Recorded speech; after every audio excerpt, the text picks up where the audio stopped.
This is Moonlit Ink BL, where love lingers between the lines. Let the story begin. Chapter 1, Two Different Worlds. Dean Whitmore had never learned how to be quiet about existing. He walked through the university campus as if it were an extension of his living room, confident strides, tailored jacket draped casually over one shoulder, phone pressed to his ear while he laughed at something only he and the person on the other line could hear. People moved around him instinctively, the way water parted around stone. It wasn't arrogance, not consciously. Dean simply believed the world was designed to accommodate motion, and he had always been in motion. His parents had raised him that way. From childhood, life had been structured, predictable, cushioned. If Dean wanted something, it was discussed over dinner and solved by morning.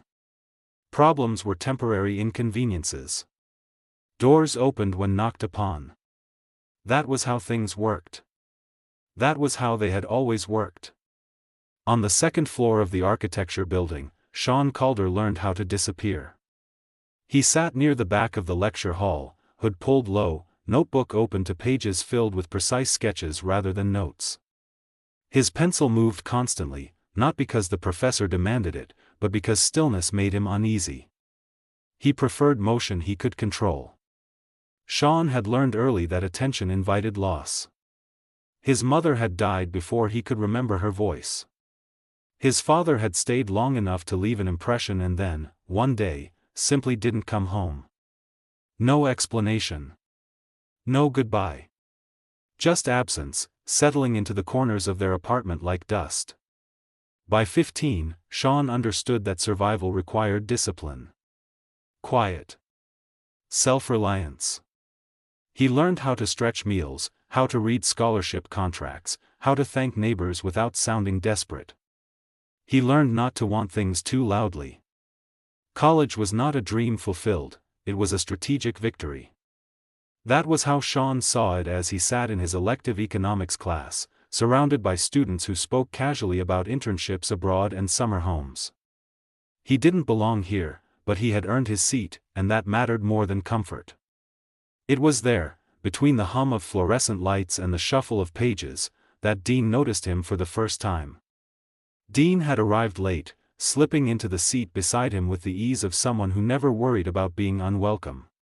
He smelled faintly of expensive cologne and black coffee. Sean didn't look up. For several minutes, Dean tapped his pen against the desk, restless. Then his gaze drifted sideways. Sean's hands were steady as he drew. Clean lines. Confident strokes. A mind fully absorbed in construction rather than consumption. Dean found himself leaning closer before he realized what he was doing. "That's impressive," Dean said quietly, nodding at the sketch. Sean paused.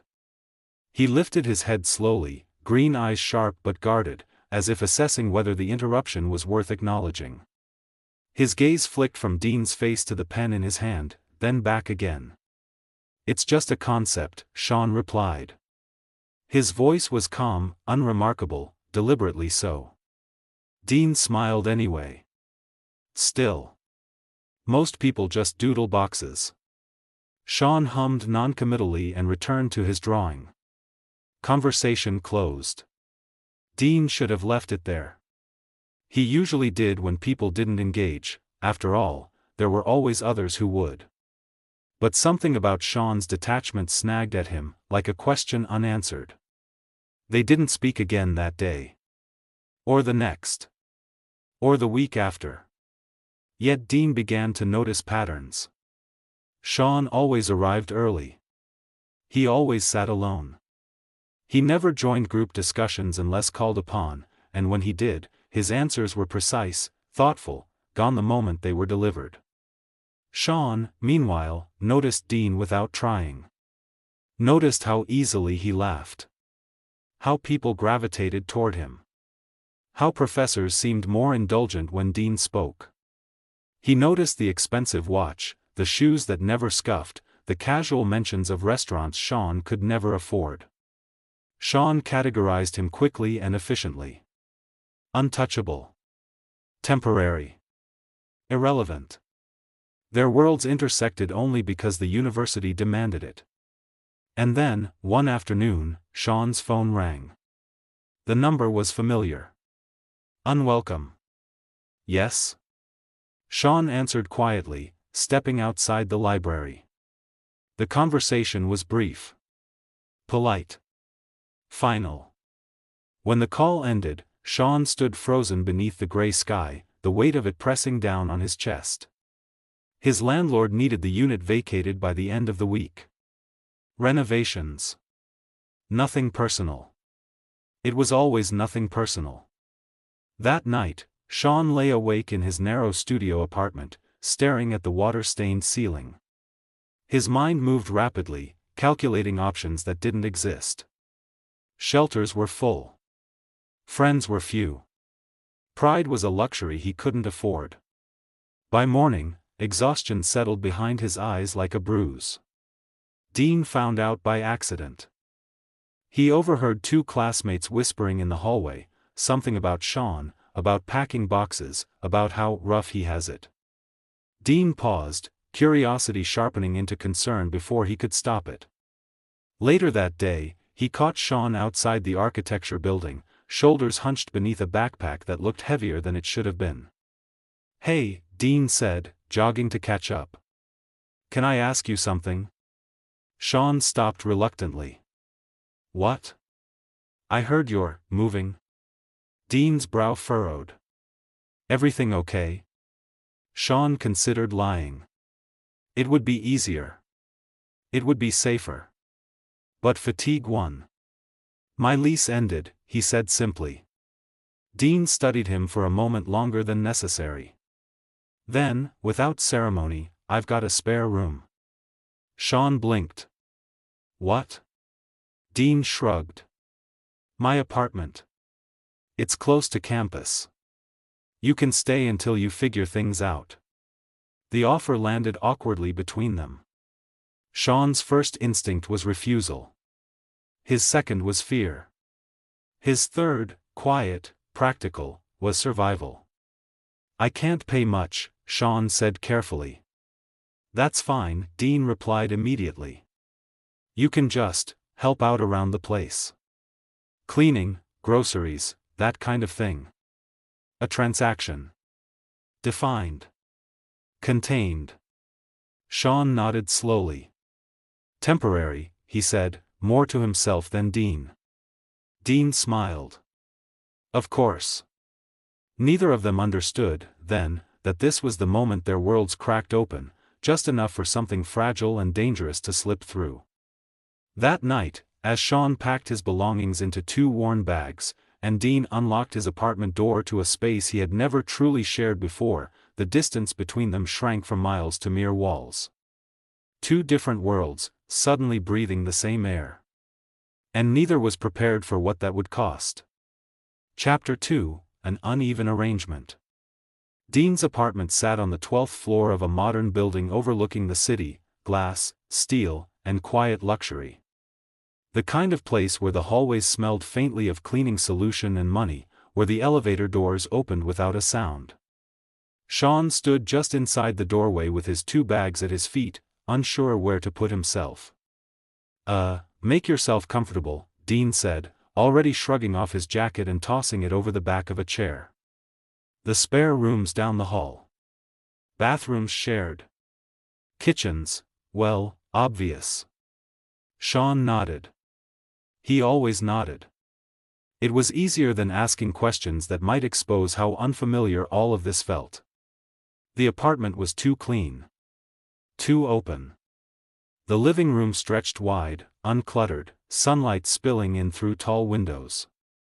Sean had lived in places where every inch mattered, where chairs doubled as storage and countertops were never empty. Here, space itself felt extravagant. "This way," Dean said, leading him down the hallway. The spare bedroom was larger than Sean's old studio.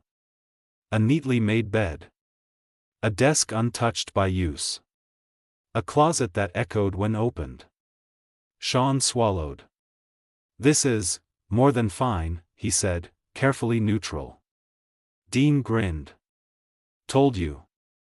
It's been collecting dust anyway. Temporary, Sean reminded himself as he set his bags down. Just until I get back on my feet. That first night passed quietly.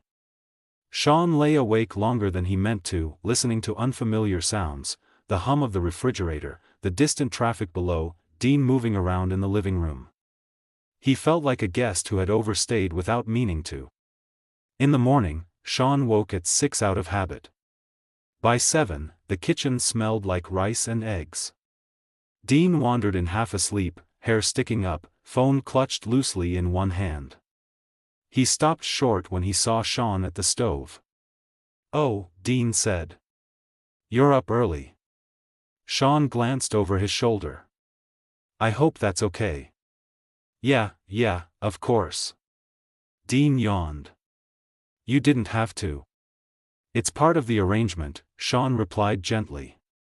Dean nodded, already distracted, scrolling through notifications as he poured himself coffee. He ate quickly, thanked Sean absent-mindedly, and left in a rush, keys forgotten once, then retrieved with a sheepish laugh. Sean cleaned the dishes in silence. The routine settled in faster than either of them expected. Sean cleaned. Sean shopped. Sean cooked.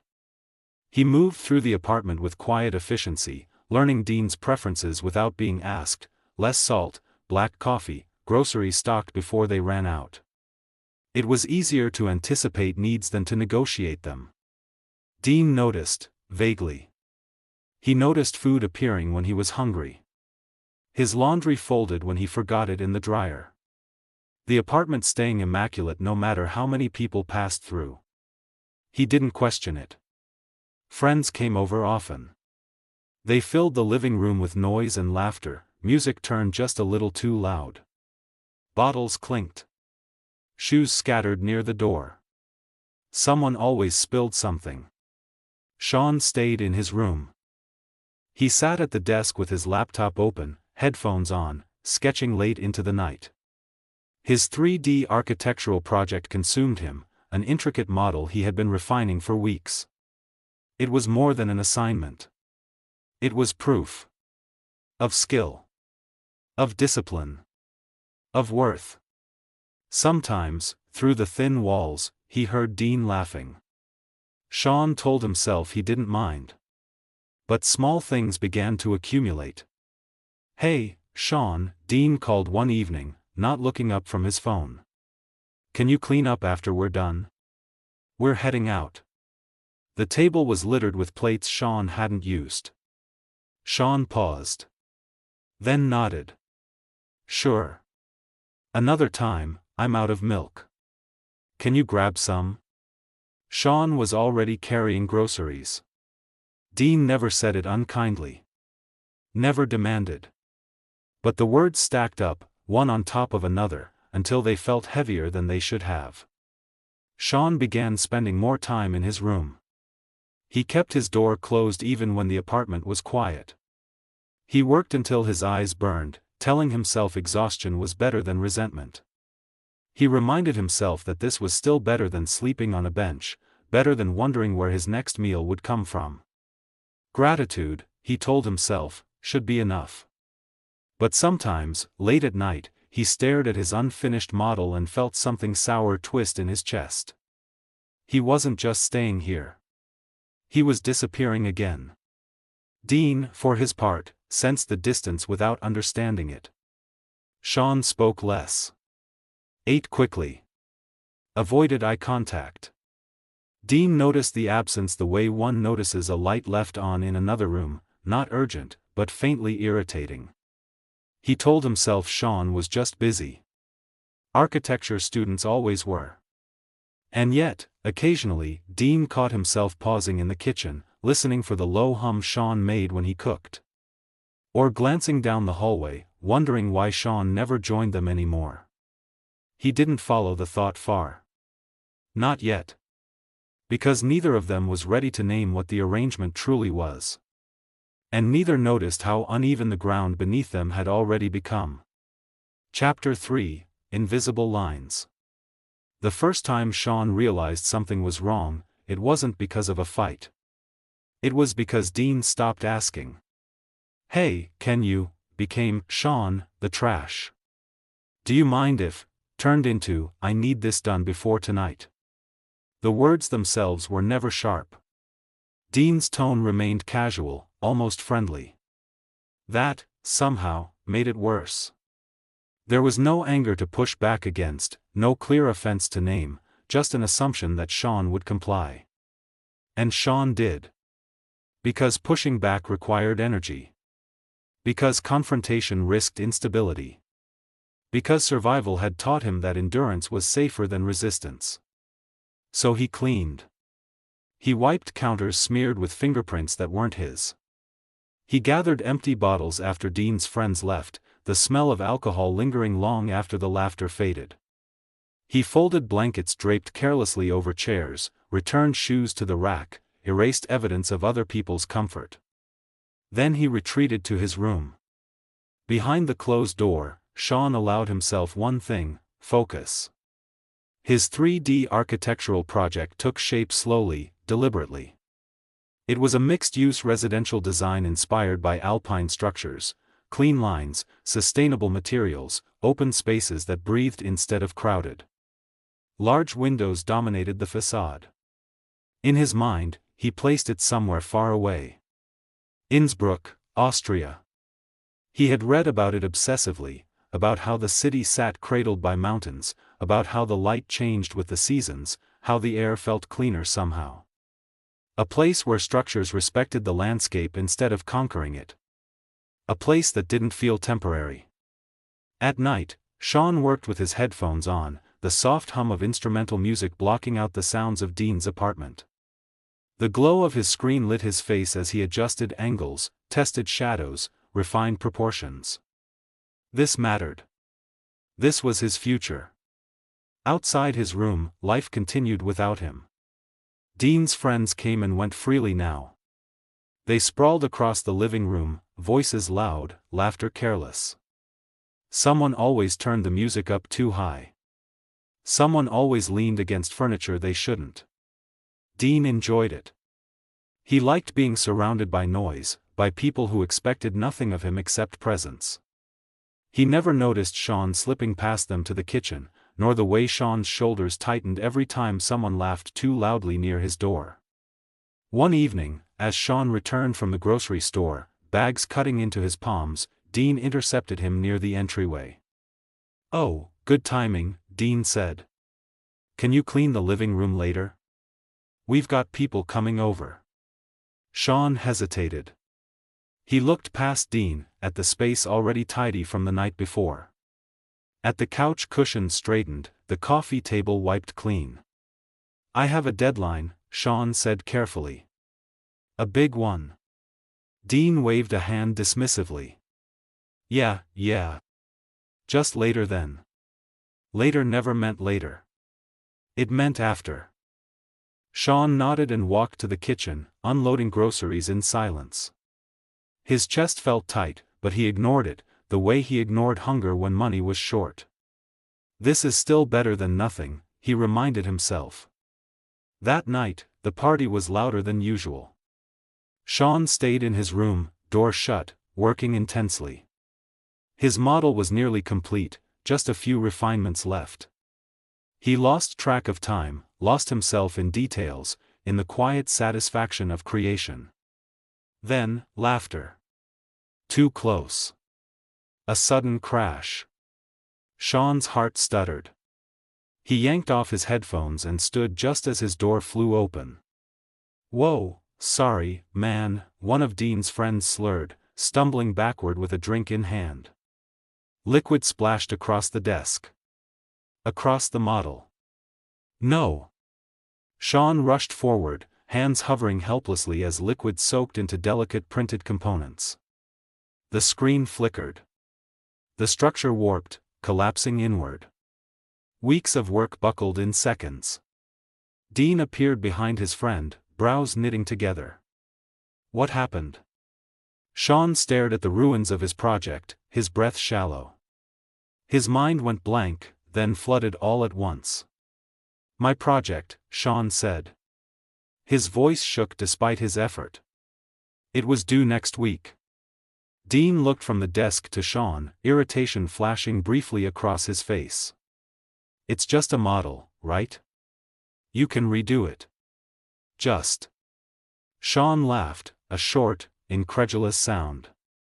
Redo it? I spent nights on that. I skipped meals. Okay, relax, Dean said, lowering his voice as if calming a child. It was an accident. It was preventable, Sean snapped, the words escaping before he could stop them. If people didn't treat this place like it wasn't someone else's home. The room went quiet. Dean's friends exchanged glances, suddenly uncomfortable. Dean's jaw tightened. You don't get to lecture me in my own apartment. Sean's hands curled into fists. Your apartment, he echoed. Right. What's that supposed to mean? Dean demanded. It means I live here too, Sean said. Or at least, I thought I did. Dean scoffed, frustration flaring hot. You live here for free. The words hit harder than the ruined model. Sean went still. I'm not free, he said quietly. I clean. I cook. I shop. I take care of everything you don't notice. Dean's temper snapped. You're a broke college kid who got lucky, he said harshly. You should be grateful. Grateful. Sean felt something inside him finally tear. So I'm a housekeeper, then? Sean asked. His voice was steady now, dangerously so. Because housekeepers get paid. Silence swallowed the room. Dean's friends stared at the floor. No one laughed. No one intervened. Sean stepped back, eyes burning but dry. I'll be gone. Dean's anger surged, masking the flicker of something else, fear, maybe. Fine, he snapped. Don't bother coming back.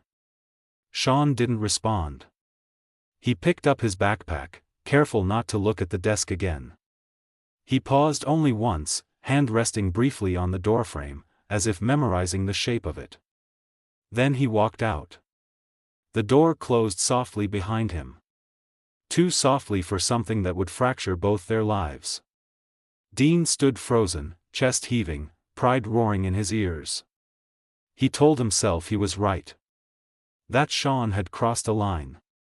But as the apartment fell silent, the space felt suddenly wrong. Too wide. Too empty.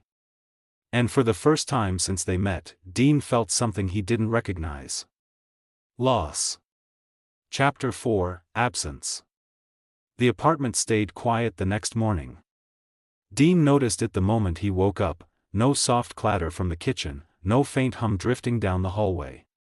For a few seconds, still half asleep, he assumed Sean was simply running late. Then memory returned, sharp and unwelcome. The argument. The shattered model. The words he hadn't meant to aim like weapons, but had. Dean sat up in bed, jaw tightening. He told himself Sean would come back. Sean always did what was practical. He needed the room. He needed the stability. By evening, when Sean still hadn't returned, irritation began to curdle into something heavier. Dean texted once.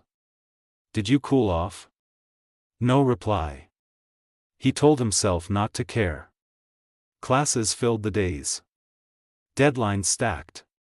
Friends invited him out, and Dean said yes out of habit, though laughter felt thinner now, stretched over something hollow. He caught himself glancing toward the hallway without thinking. Sean's door remained closed. After a week, Dean asked around. He took a sabbatical, someone said casually in class. Internship, I think, another added. Architectural firm. Lucky guy. Lucky. The word stuck uncomfortably in Dean's throat. He started searching campus between lectures, scanning faces he'd never noticed before. He walked past the architecture building more often than necessary, lingering by entrances like he was waiting for something inevitable. Sean never appeared. The apartment changed slowly, the way neglected places always do. Dirty mugs collected by the sink. Laundry piled up. Dust settled where Sean's hands used to move without being asked. Dean ordered takeout more often, eating alone at the counter instead of the table. He stopped inviting friends over. They complained at first, joked that he'd gone domestic, but eventually stopped calling as often. Dean lost track of when the silence stopped feeling peaceful and started feeling oppressive. Nights were the worst. He lay awake staring at the ceiling, replaying the argument in fragments. Each time, his own voice sounded uglier than before. Each time, Sean's calm expression cut deeper. "You should be grateful." Dean swallowed hard, the word sour in retrospect. Grateful, for being invisible? One rainy night, restlessness drove him out of bed. He stood in front of Sean's door for a long moment before pushing it open. The room was exactly as Sean had left it. Too exactly. The bed was neatly made. The desk organized with military precision. Books stacked carefully, spines aligned. Sean's backpack rested against the chair, worn but clean. It felt preserved. Untouched. Like a space waiting for someone who wasn't coming back. Dean stepped inside slowly, as if afraid the room might reject him. His chest tightened. On the desk lay several rolled sketches, secured with a rubber band. Dean hesitated, then carefully loosened it. The paper unfurled to reveal a detailed drawing, lines confident, intentional. A house. Modern, minimalistic. Floor-to-ceiling windows stretching across the front, angled toward towering mountains rendered in careful shading. Light poured into the space in Sean's vision, unobstructed, unapologetic. In the corner, neatly labeled in Sean's handwriting. Innsbruck, Austria. Dean sank onto the chair, breath shaky. He remembered now, Sean mentioning it once, late one night in the kitchen. It had been casual, almost reluctant. "I'd like to build something there someday," Sean had said, eyes distant. "Somewhere quiet. Somewhere that doesn't feel like it could disappear overnight." Dean had nodded back then, barely listening. Now, the weight of it pressed down on him. This wasn't just a project. It was hope. And Dean had helped destroy it. His phone buzzed in his pocket, startling him. He ignored it, fingers trembling as he carefully rolled the sketch back up, placing it exactly where it had been. "I'm sorry," he whispered to the empty room. The words went nowhere. That night, Dean made a decision he never would have imagined himself making a month ago. He hired a private investigator. It felt excessive, almost absurd, but the need outweighed the embarrassment. Dean didn't know why he needed to find Sean. Only that not knowing was unbearable. Days stretched.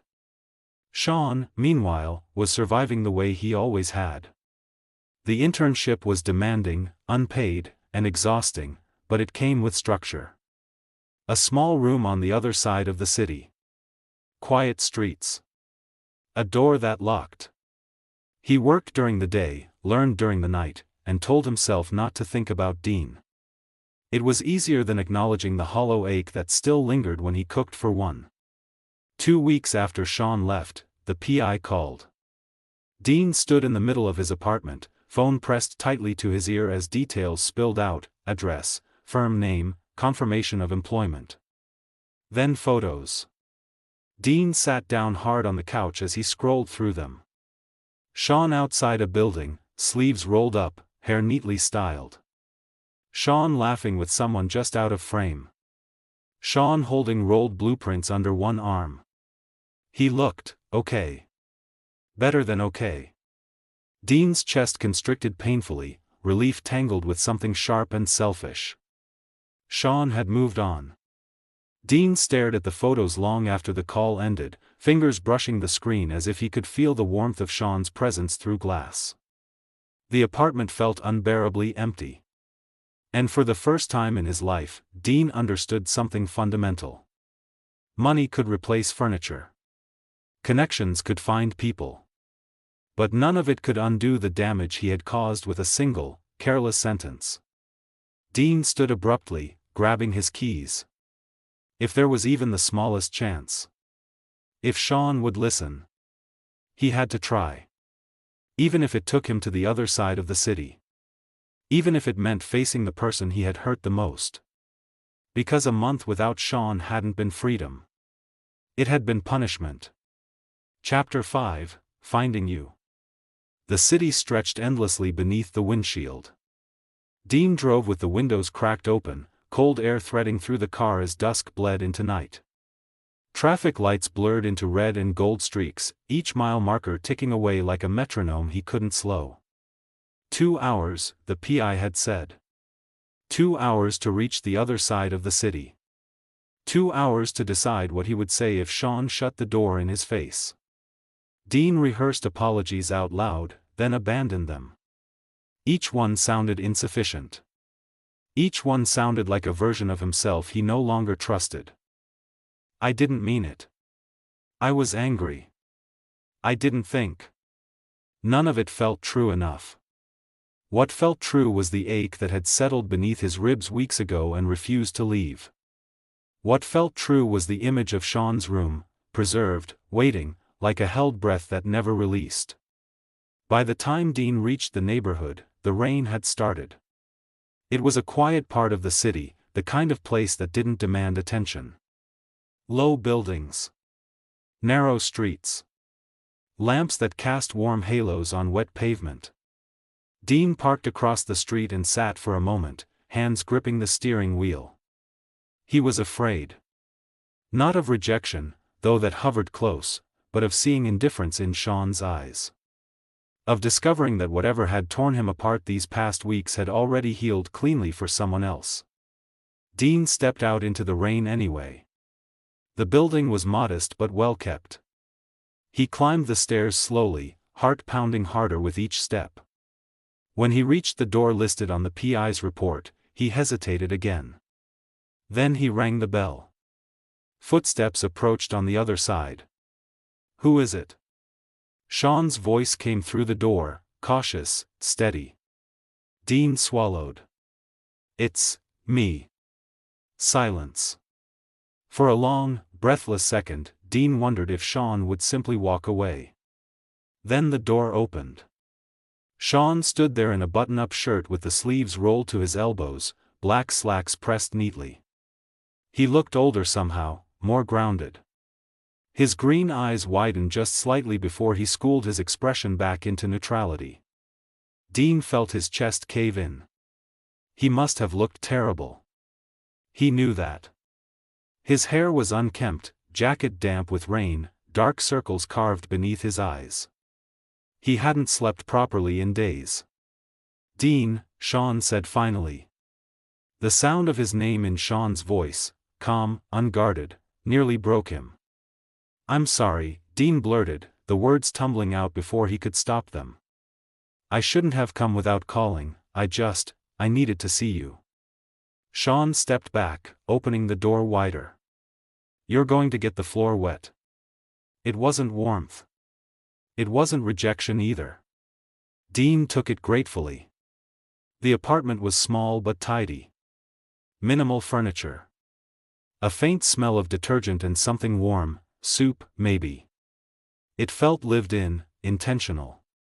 Sean closed the door behind them and crossed his arms loosely. "What do you want to say?" Dean opened his mouth. Closed it.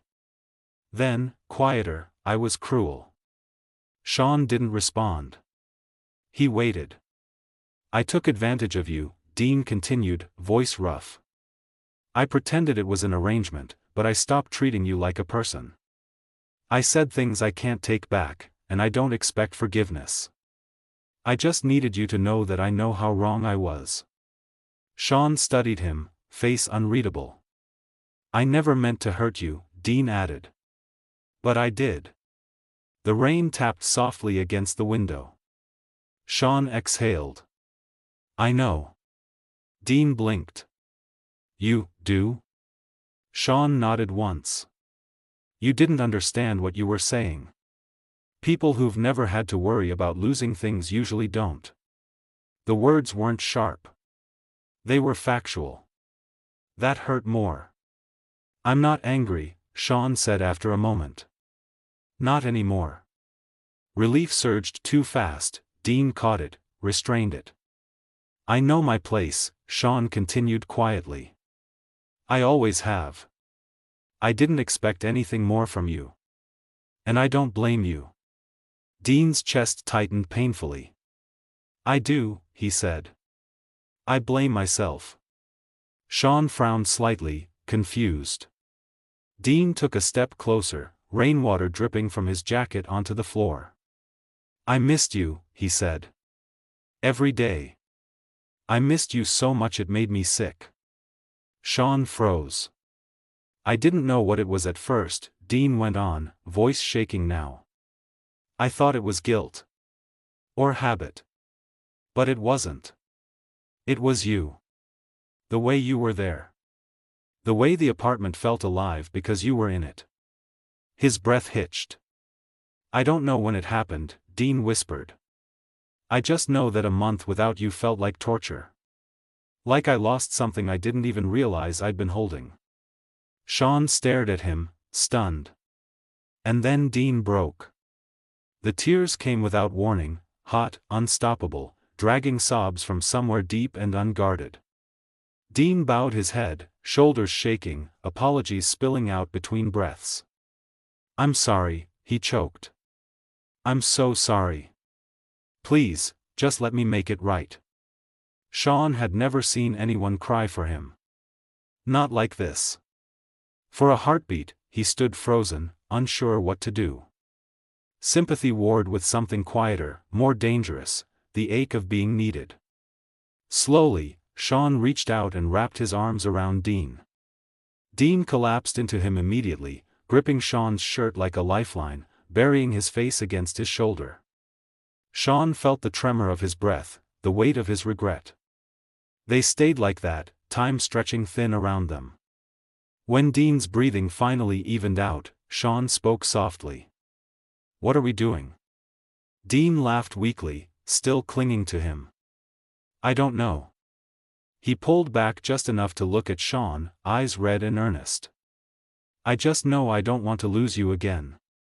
Sean's arms tightened slightly. Thank you, Sean said quietly. For being honest. Dean hesitated, then asked the question he'd been holding since the drive began. Would you come back? Not like before. We'd start over. Equal. Sean met his gaze, blue to green, steady and searching. After a moment, Sean smiled. Small. Real. Yes, he said. We'll figure it out. Outside, the rain softened. And somewhere between apology and acceptance, between loss and return, something new, fragile and unfinished, began to take shape. Chapter 6, Starting Over. They did not rush it. That was the first difference. Dean didn't ask Sean to move back that night. He didn't reach for promises or press for reassurance. When Sean said yes, it wasn't a door flung wide open, it was a careful unlocking. They sat at the small kitchen table instead, steam curling from two mismatched mugs. The rain outside softened into a whisper, and for a while, neither of them spoke.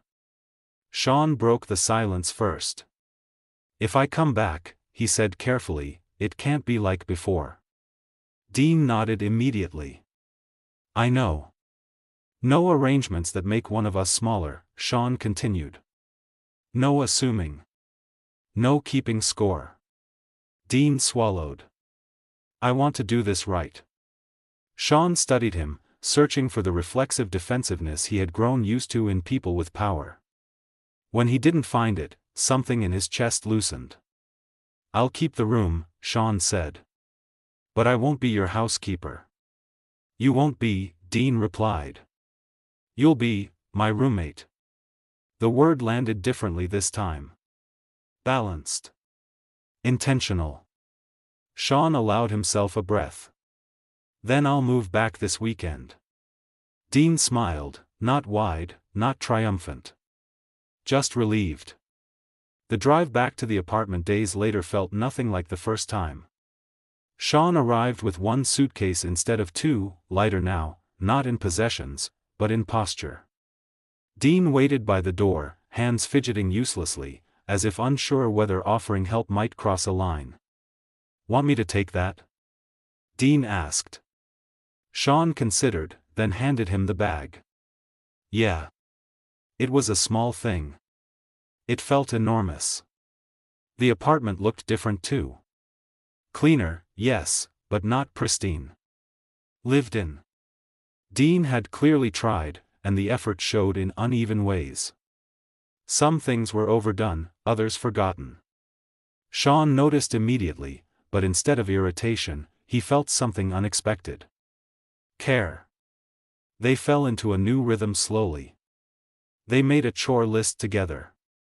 Dean insisted on taking the kitchen half the time, despite being terrible at it.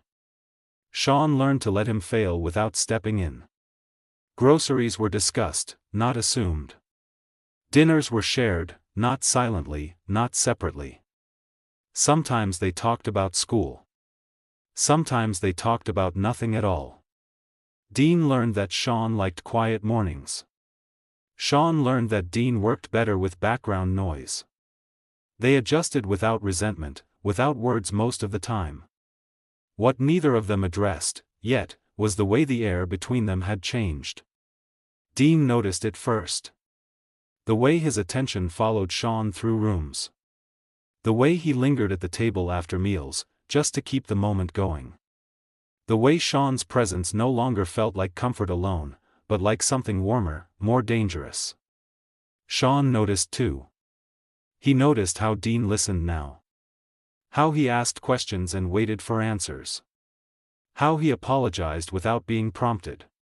How he stopped inviting people over without asking first. And sometimes, late at night, when Sean worked on revised versions of his project, Dean would sit nearby, pretending to scroll through his phone while watching Sean draw. Neither said anything. One evening, Sean caught him staring. "Do I have something on my face?" Sean asked, amused. Dean startled. "What?" "No, sorry. I was just thinking." Sean supplied gently. Dean exhaled. "Yeah." Sean turned back to his work, a small smile tugging at his lips. Later, when the apartment was quiet and the city lights glowed softly through the windows, Dean stood beside Sean's desk. "That design," Dean said. "The one with the big windows." Sean glanced up. "Innsbruck?" Dean nodded. "I looked it up." Sean raised an eyebrow. "Did you?" "It's beautiful," Dean said. "Quiet. Grounded." Sean studied him for a moment, then returned to his screen. "I want to build something that lasts." Dean hesitated. "When you do, I'd like to see it." Sean paused, then looked at him again, really looked at him. "Yeah," Sean said softly. "I think you will." They didn't touch. They didn't define anything. But as the night settled around them, something steady and deliberate began to take root, built not on urgency or obligation, but on choice. For the first time in both their lives, staying wasn't about survival or convenience. It was about wanting to be there. Together. Thank you for listening, and for letting these stories find you. I'll see you again soon.